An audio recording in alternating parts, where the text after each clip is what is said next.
salaamaaleykum ñu ngi leen di nuyu di leen ziar di leen bëggee bu baax a baax wax ci Khalifa Sall ci kàddu yu ñaaw yi nga xam ne yëkkati na ko jëmale ko ci le président Ousmane Sonko moom ak booyam bu yabaate boobu Barthélémy Diaz parce que ñoom dañoo rus te dañoo bëgg morom xam nga Olof Njaay def ne picc bu lakkee ci tar rek day bëgg morom comme ñoom c'est des traîtres pour que Khalifa Sall nekk candidat rek jaral na leen ñu wor Ousmane Sonko Sénégalais yëpp désavoué leen léegi nag loolu moo leen métti moo tax ñu bëgg morom Barthélémy Diaz tamit ñëw di sukkal Ousmane Sonko di ko raamal di mar ay dàllam ba ñu def ko candidat ci mairie bu Dakar te Ousmane Sonko bu ko neexoon moom mu nekk foofu sax candidat mais daf leen wan ne man lijjantiwuma ay poste ak yooyu man ça ne m'intéresse pas mu jox Barthélémy Diaz wàccuwaayam ne ko yow comme yaay waa Ndakaaru te tu es mon fidèle ami noonu la ko jàppee woon dafa amoon ci moom confiance léegi yow dañ lay def candidat ci mairie bu Dakar parce que tu le mérites xeexkat nga Khalifa Sall bëggoon a investir Soham Wardini Ousmane Sonko teg ci loxoom ne non loolu du fi am teg veto yam ne Barthélémy Diaz mooy nekk suñu candidat te loolu c'était normal parce que Soham Wardini élément Macky Sall la AFP la bokk mu ngi ci Benno Bokk Yaakaar bi Ousmane Sonko du nangu ñuy jël ku bokk Benno Bokk Yaakaar di ko investir ci maire de Dakar ba pare ñu ne Yewwi moo ko investir léegi ñoom Ousmane Sonko da leen a ji teraanga ñu wor ko biñ ko woree xam ne def nañ yëfu jaam léegi nag Sénégal yëpp génn ci ñoom ñu ëlbatiku nag ñëg bëgg morom léegi Khalifa Sall nee na prisonniers yi génn moom daal kontaan na ci waaye nag fii kenn dofu fii waxtaan am na waaw léegi yow Khalifa Sall dama lay laaj yow lan nga bëggoon exactement da nga bëggoon prisonniers politiques yi nga xam ne defuñ dara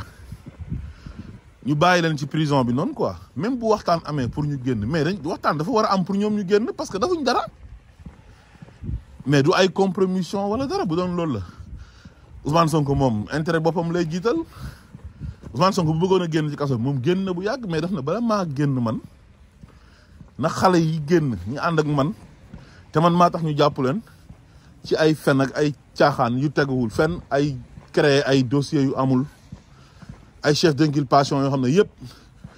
procureur Macky Sall ak Ismaïla Madior Fall fenkat yooyu ñoom ñoo ko créé teg ko ci ay doomi jàmbur jàpp ay nit ñoo xam ne manifesté wuñ seen yoon nekkul ci manifestation cas bu nekk nga ci doon gis te nga ci doon gis xale boo xam ne seconde la doon def génn xale bu ndaw mineur la sax 16 ans la am génn rek ñu jàpp ko yaayam toog 4 jours gisu ko ñu koy wër ndeke ma nga kaso am koo xam ne yaayam moo feebar mu dem di ko jëndal ordonnance nervi yi jàpp ko dóor ko ba mu bëgg a dee nangu xaalis ba sàcc portable am dem jébal ko police ñu jëm yóbbu ko tëj mais loolu c'est du crime contre l'humanité loolu crime la c'est des actes criminels perpétrés par Macky Sall Ismaïla Madior Fall Antoine Diome ces voyous de merde là léegi yow tey dem nga deal ak Macky Sall pour nekk candidat mu jaral la nga war Ousmane Sonko ñu génnee ñu ànd ak Ousmane Sonko te dañ leen a tooñ nga ñëw naan ay génnee nañ prisonniers politiques yi kon waxtaan am na mais lan moo tax waxtaan du am mais waxtaan dafa war a am waxtaan bi lu leer naññ la Ousmane Sonko daf leen a wax il faut libérer les prisonniers politiques parce que dafuñ dara c'est des innocents dañ leen jaay doole jàpp leen tëj leen mais yow kañ loolu yow yaa ko waroon a sax kaas avant Ousmane Sonko di ko kaas yow loolu mënoon nañ ci sax waxtaan ak yow Khalifa Sall yow waroon nga sax mën a sol sa daal Khalifa Sall gisante ak Macky Sall waxtaan ak moom ne ko libérer les prisonniers politiques parce que dafuñ dara mais loolu du deal yow li nga def mooy deal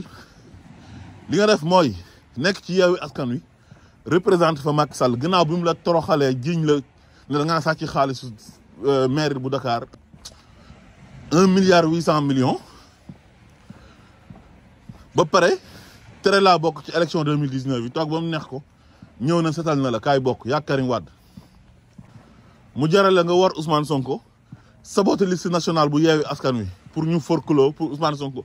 bañ a nekk député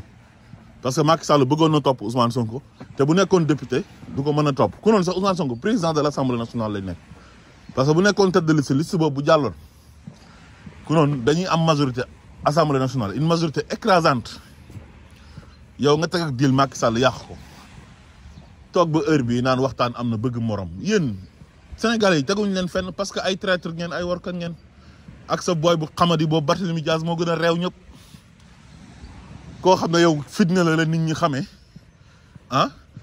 ñu bëggoon laa toroxal nga ànd ak Ousmane Sonko di xeex Ousmane Sonko jël ci ay grenade lacrymogène ah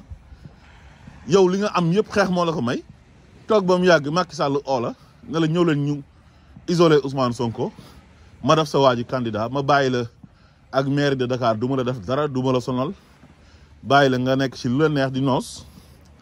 nga wor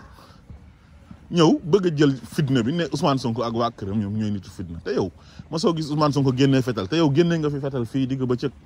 ray fi Ndiaga Diouf bërki démb dégg naa am na benn booy ba doon jotal génn di ko saaga génnee fetal yow yaay nitu fitna bi xam nga Khalifa Sall ak Barthélémy Dias lan mooy seen problème ñoom dañoo jàpp ne ñoom fu ñu jaar Ousmane Sonko dafa war a jaar maanaam comme Khalifa Sall tëjoon nañ ko kaso tere ko bokk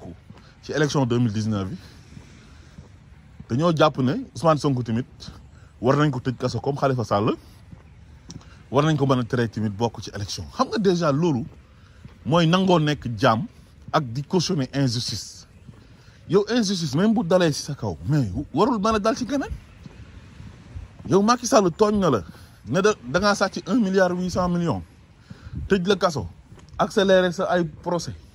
ñëpp xam ne kii dafa bañ nga bokk ci élection yi moo tax respecté wul dara ci procès bi ah mais Sénégalais yëpp dañ ko doon dénoncé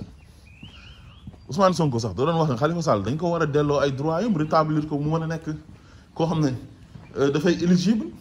di xeexal Karim Wade tamit yàgg ngeen ko dégg ci ay discours am même mois de mars bi mu génnee discours am loolu bokkoon na ci ñi perdre seen droit da ngeen ko war a delloo waa léegi yéen kooku dimbale leen ñëw fekk leen ngeen mor politiquement ngeen mu créé Yewwi Askan Wi ngeen ànd ci ngeen am ay députés yu bëri grâce à moom ci barkeem ah Sénégalais yi xamaat leen Sénégalais yi fàtte woon nañ sax kuy Khalifa Sall ba pare mu nekk ci ay jafe-jafe ngeen bëgg di nekk di tiire ci gannaawam te jafe-jafe yi yëpp yéen a ko yóbbee parce que bu ngeen toogoon ak moom ànd ak moom nekk benn xeex ak Macky Sall jàkkaarloo ak moom